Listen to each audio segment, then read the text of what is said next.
Tchau, interistas! Beleza? Inter venceu, mas não convenceu não, viu? A gente vai falar um pouquinho sobre o jogo da Inter, que foi no último sábado, venceu por 2-1 contra a equipe do Urawa Reds, e falar um pouco sobre a preparação contra o River Plate. Então, desde já, não se esquece de você deixar o seu joinha, tá? Ative as notificações e roda a vinheta.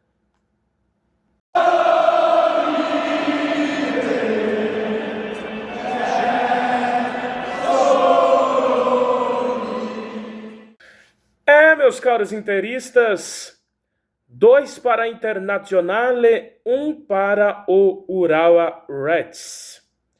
O jogo foi no último sábado. Fica um pouco difícil de nós falarmos sobre em questão de desempenho ou questão de balanço de início de temporada, já que acabou a temporada europeia e agora deu, vamos dizer, o pontapé inicial para a temporada 2025-2026. Bem frustrante esta última temporada para a Inter. Primeiro porque perdeu o campeonato italiano para o Napoli, por bobeira, porque estava na mão para a Inter, e agora a Champions League, que perdeu humilhantemente para o Paris Saint-Germain. Houve agora o comando técnico de substituição. Houve uma substituição, então. Saiu o Simone Inzaghi, que inclusive está jogando com o Al Hilal no Mundial de Clubes. E veio um tal de Christian Chivu. Mas quem que é Christian Chivu? Bom, para quem não conhece, o Chivu, ele foi um lateral que jogou na Inter de 2007 até 2014. Inclusive, foi campeão da Champions League, campeonato italiano, enfim. Treinou o Inter Primavera, que é a categoria de base da Inter, daí depois foi para o Parma, inclusive ficou em 16º na última temporada, né? É bem complicado porque o plano A da Inter era o Fábregas.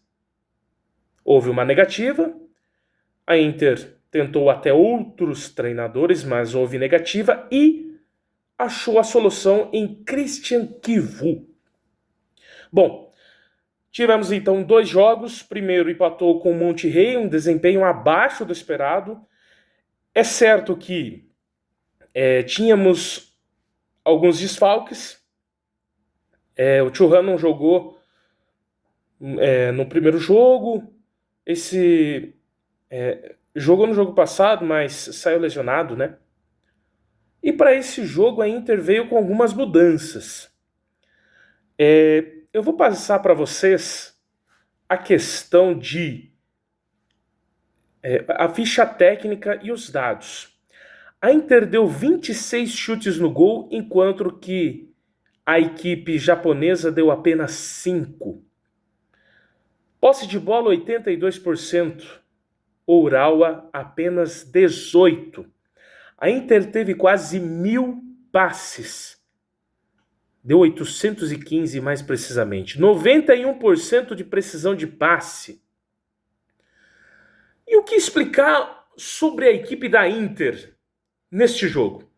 A Inter começou com a posse de bola, né, no esquema 3-5-2, o mesmo esquema de Simone Inzaghi. Essa era a proposta de Chivu, não mudar muito no começo. É claro que também temos a janela europeia, que já está se abrindo, porém não é uma desculpa, tá? Isso a gente tem que deixar bem claro. A Inter começou então tocando bola para lá, para cá, aquele famoso jogo do caranguejo, né? Joga de um lado, joga do outro. E o Urawa teve um contra-ataque mortal que, infelizmente, nós tomamos o primeiro gol. Depois que tomamos o primeiro gol, não houve melhora. Não houve melhora. A equipe continuou no mesmo sistema de jogo, a mesma proposta. Passes no meio, passes na lateral. Uma equipe que deixou muito a desejar. principalmente pelo Expósito. A pergunta que eu faço como torcedor: quem é Expósito? Tá certo que tínhamos desfalques. Não tínhamos o Taremi, por conta de tudo que está acontecendo nesse cenário global. Tinha que jogar com o que tem. Porém, o que o Kivu poderia ter feito? Mkhitaryan, ele jogou quase a sua carreira inteira como segundo atacante. E ele poderia muito bem ter jogado como segundo atacante ao lado do Lautaro. Porém, ele ficou no banco. O Expósito jogou como titular. Depois, no segundo tempo, o Expósito voltou. O outro irmão entrou no lugar do seu irmão. E não houve melhora nenhuma. Ou seja, houve uma piora gigantesca. Então a Inter ela sofreu bastante. Isso é muito preocupante para nós. Ou não. Por quê? Primeiro, que é início de trabalho. E segundo, que ainda vão vir peças para a Inter. Então o Kivu pediu alguns reforços. É cedo nós fazermos uma análise com mais profundidade. Mas infelizmente a Inter deixou muito a desejar. Primeiro, se tratando de uma equipe que é multicampeã italiana, campeã da Champions, uma equipe que já impõe respeito na Europa. Então eu acho que deixou bem a desejar. Acho que a Inter poderia ter agredido um pouco mais. Luiz Henrique foi um dos jogadores que entrou muito bem contra o Monterrey no segundo tempo, porém nesse jogo fez pouco. Acho que o destaque da Inter vai para o Carbone, que foi o gol salvífico. E claro, né, o Lautaro, que fez aquele golaço de bicicleta, meia bicicleta, ou enfim, como o que vocês preferem. Agora, depois do jogo, o Mkhitaryan falou sobre a questão de que é um trabalho novo, é um novo ciclo.